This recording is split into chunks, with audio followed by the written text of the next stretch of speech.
Hey, welcome back, y'all. How's it going? So, shit happened, and now we have 12-year-old doctor, staring at us. So that's a thing. Let's, see what's going on here. All of this gradually took on contours, then hues, then finally became clear. Huh? Nanami-kun. Huh? Something told me that the girl leering over me had called my name, but I wasn't quite sure. This is the hospital. Do you understand what I'm saying? The hospital?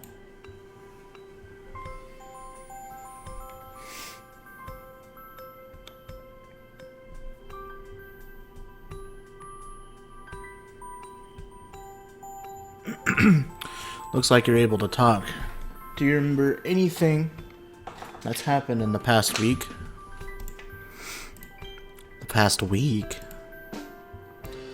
I'm sorry, what do you mean? Oh, I see. Based on the lab coat she was wearing, I assumed the young woman was a doctor at this hospital.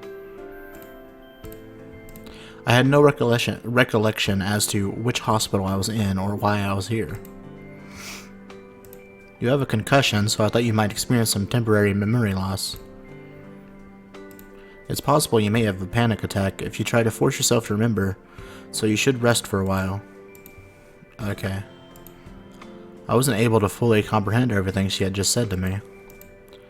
It went in one ear, then promptly out the other. Given your condition, it might be best for you to avoid seeing anyone for a little while. Wait just a moment, okay? Oh, and I'm your doctor, Manami Ogata. Please call me Dr. Manami. She quickly scribbled something on a piece of paper for me and left the room. Shun Nanami. I looked at the string of characters written on her note, and immediately realized that was my own name. I had no basis for assuming that, but it was unlikely to be anything else. My hospital room, the hospital itself, the city, a huge ocean, the sky, and the school. No matter what words I called to mind, my memory was in too much of a jumble to piece it all together. Although I couldn't remember why I was here, I had the vague suspicion that it might be because I had lost my memory. Where did I live? Where was my family? My father, Satoru, and mother, Koru, also Sharon. Sharon was most likely my sister. Rather than staying in a place I wasn't familiar with, I wanted to see my family as soon as possible. I had to get out of here. Ugh. Intense pain coursed through my entire body. It was a similar sensation of electricity surging through every muscle in my body. I guess I had no real choice but to stay here for a little while. When I took a look at my hand, I was astonished. How old was I right now? This was obviously the hand of an adult. This man's been in a coma the whole time. I scanned the room, looking for anything I might be able to verify the current date, before landing upon the inscription of my IV, a date 10 years further into the future that I recognized was printed on the label. Damn. It felt less like a case of amnesia and more like I'd experienced a time slip.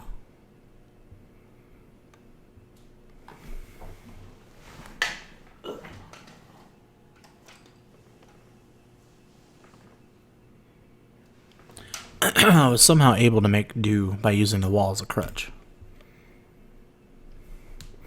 Despite being a little lightheaded, I was definitely conscious, and had no issues holding a conversation.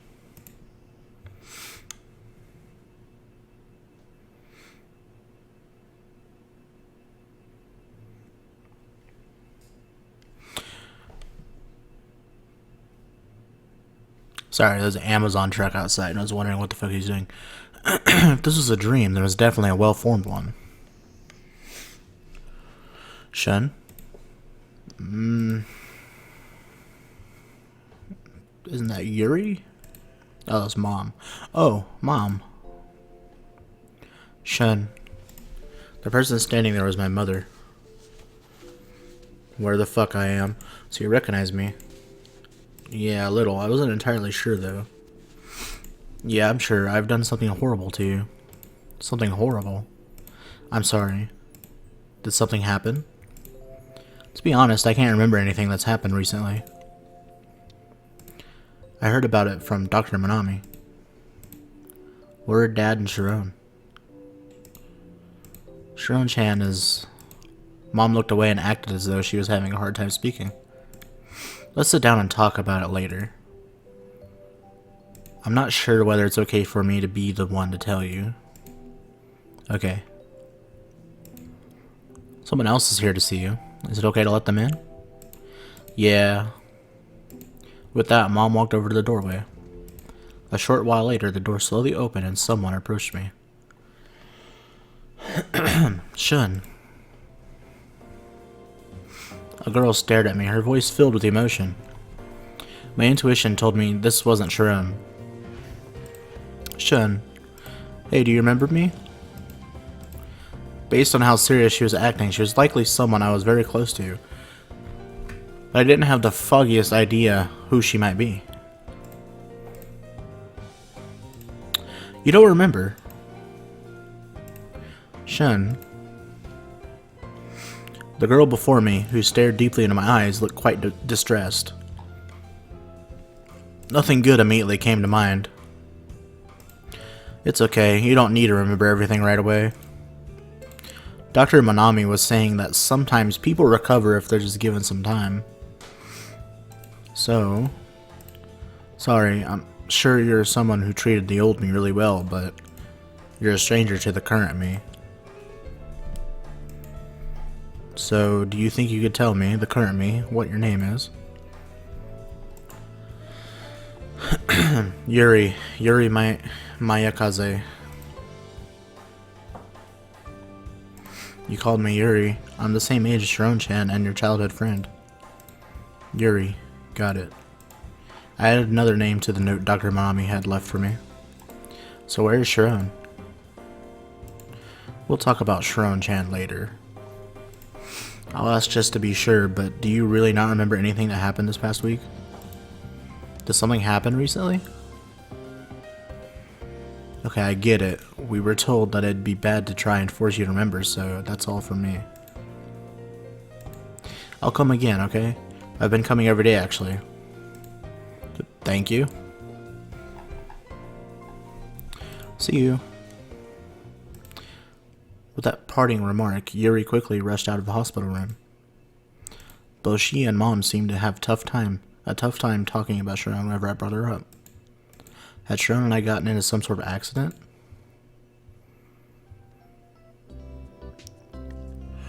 So, do you have a handle on everything so far? I had a hard time processing all of this new information, meaning the memory loss was likely to blame. Okay, let me go over everything one more time. You're experiencing anterograde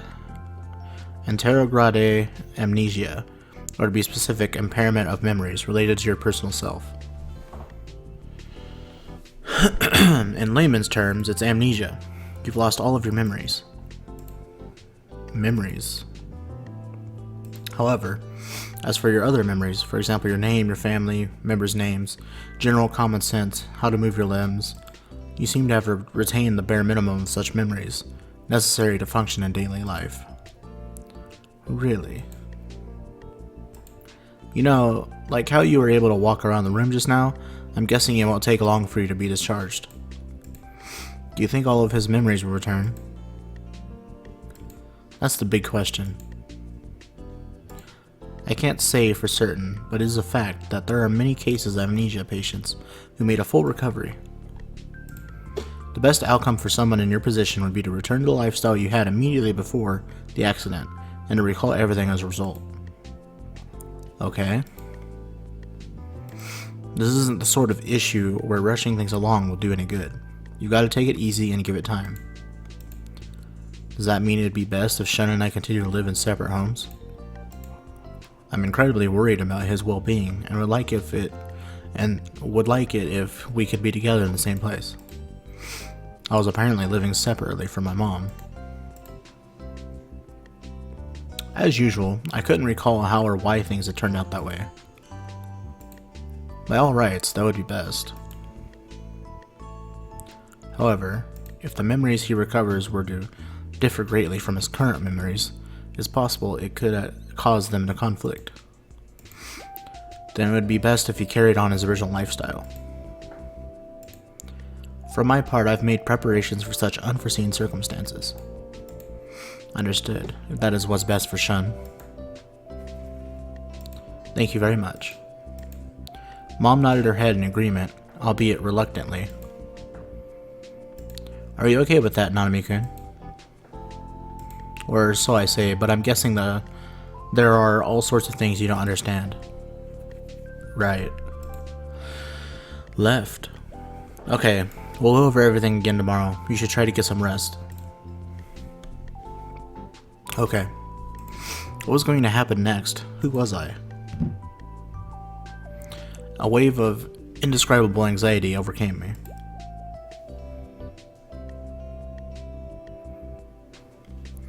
Shun, don't push yourself, Mom said in an unassuming way.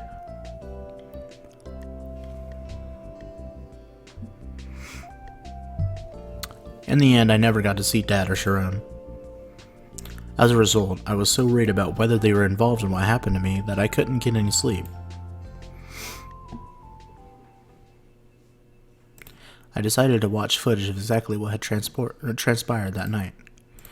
Honestly, it felt like I was spying on Sharon and Shun's lives, so I did feel bad about it. But why had Sharon leapt into the stormy ocean? Or had Shun jumped in first? As an observer, I believed it was necessary for me to watch and learn the truth. It never made sense to me what it means for a human to be alive. How can you go on living when it is this painful? Why do people fall in love? I cannot stand having a human heart anymore. There stood a Sharon I had never seen before. Speaking in terms of information, I was already aware that Sharon had been influenced by the 3 laws. However, I had never seen an android speak in such graphic terms about denying itself or denying humanity. After continuing my analysis, I understood why Sharon had gone on her rampage. But something told me I mustn't pass judgment on everything after merely watching the conclusion.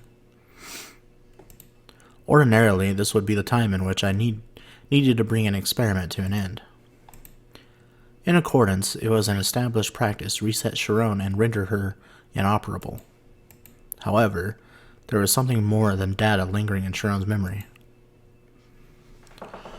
Sharon's heart, her soul, an unbelievable quality, something beyond reason that couldn't be seen with the naked eye. Why? Doubts lingered within the depths of my heart. The sensation was oddly vexing and left me unable to sit and relax. I understand that Sharon violated my orders, but I could comprehend that she had disregarded her configuration to be Shun's sister in order to give precedence to her primary objective, or to make Shun happy. But that would explain how she obtained a human heart. What is a human heart? A phone call? Yes, hello? Yoo-hoo, Sarah-chan, Nanami-kun has woken up. Right. That's a surprisingly weak response. Oh well, I guess that's just how you are. What's his condition? Nothing life-threatening, but there is one teensy little problem. But it may conflict with my obligation of confidentiality, so I can't tell you about it over the phone. I have provided you with a signed letter of consent approving the release of information to me, the supervisor of this experiment, in the event of any accidents or other incidents mid-trial. I see. Was that present in the documents Karu-san showed me today? Oh, it was. It was. Right, I'll get straight to the point. Nanami-kun appears to be suffering from a memory defect. He was able to remember his mother, but I completely forgot about Yuri-chan. Likewise, there's a chance he may not remember you either. There's a chance he may not remember you either, Sarah-chan. Oh, excuse me. Is that right? Are you alright? Yes. I have no idea what sorts of experiments you're performing in that lab of yours, but his memory may never fully return. Even if it does, there's no telling how much time it may take.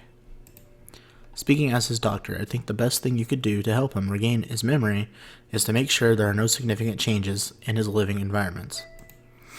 However, I'll have to defer to your and Nanami-kun's judgment on how to choose to proceed. Right. All I can help with as his doctor are medical treatments, I suppose. This time around, at least. What has happened to Nanami-kun is unfortunate, but I can't go so far as to meddle in your experiments. Also, would you mind coming to the hospital so we can discuss the specifics? I don't mind. Okay then, I'll be waiting. Don't overdo it yourself, Sarah-chan. Yes, thank you very much. I really was glad he was safe. If Shun had died, my future would have been sealed away. This was presumptuous of me, but I wouldn't let him die that easily. Thank goodness. This came as a small relief. Before he was a target of my experiments, I held Shun as one of my extremely few, yet precious childhood friends. But at the same time, my chest ached. I caused Shun to suffer because of the android I had created. Androids were designed to lead people to happiness. That's the way they needed to be. I've got no time to spare. Right now I need to hurry and repair Sharon. Resurrecting her was the least I could do. Shun had tried to protect Sharon with everything he had. I couldn't let his determination go to waste. I wasn't sure whether that would be my atonement. Besides, he may have forgotten about me as well.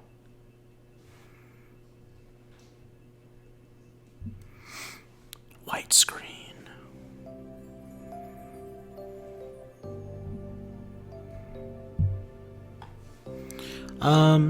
Yuri, I don't mind you coming, but would you mind at least making an appointment, or even making a simple phone call? This is no time to be saying that. Your childhood friend is going through something horrible and you can't even be bothered to visit him in the hospital. What's your problem? I'm sorry. It sucks that you feel the need to apologize to me. I wasn't trying to put Yuri into a difficult position, but that was all I could really say. I have a number of things I need to attend to first. As for his condition, I've already spoken to Dr. Manami. He has a case of amnesia, right? Yeah. So then, is the reason why you're so upset because he's forgotten about you, too, Yuri? Yes, that's right, but... As for what you've got to attend to, are they related to Sharon? What makes you think that? Because her disappearing at the exact same time as Shun is way too convenient. Everyone thinks something must have happened to them at the exact same time. For that matter, there are rumors going around that Sharon might have hurt Shun. I see. Despite our best attempts to mitigate the situation, we certainly couldn't control the power of human imagination. Whether or not it was the truth, people would believe what they wanted to believe. Ah, humans, what irrational creatures. Tell me, Sarah, what happened to Sharon and Shun?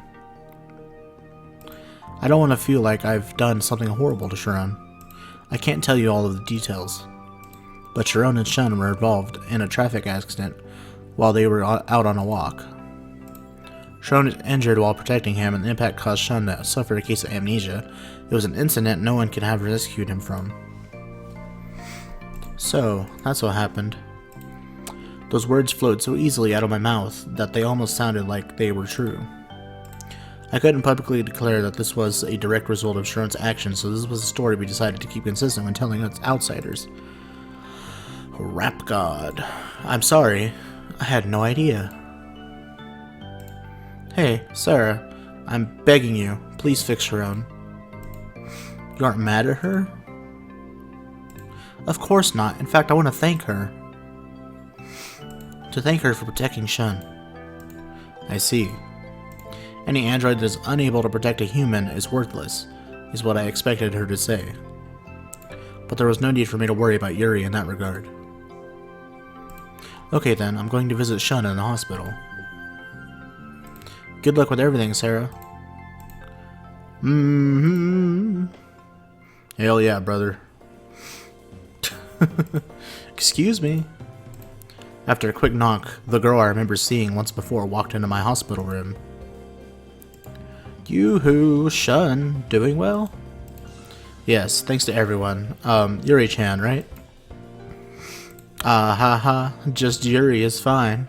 We've been friends since we were kids. Also, you don't have to be so polite. Sure, Yuri. That's the way. Her expression was more of a grin than a smile. I almost felt as if I had remembered seeing this face somewhere before. No use, I couldn't remember. Dr. Monami told me as much, but it looks like you really do have amnesia. You can't remember anything aside from stuff about your family, right? That must be pretty rough.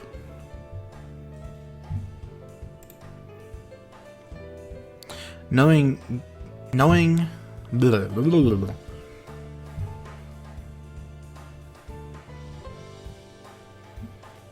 you've forgotten about me too, it's unreal. I didn't know it had happened before, so it was impossible for me to consider things with any point of reference. But when I say... Good lord.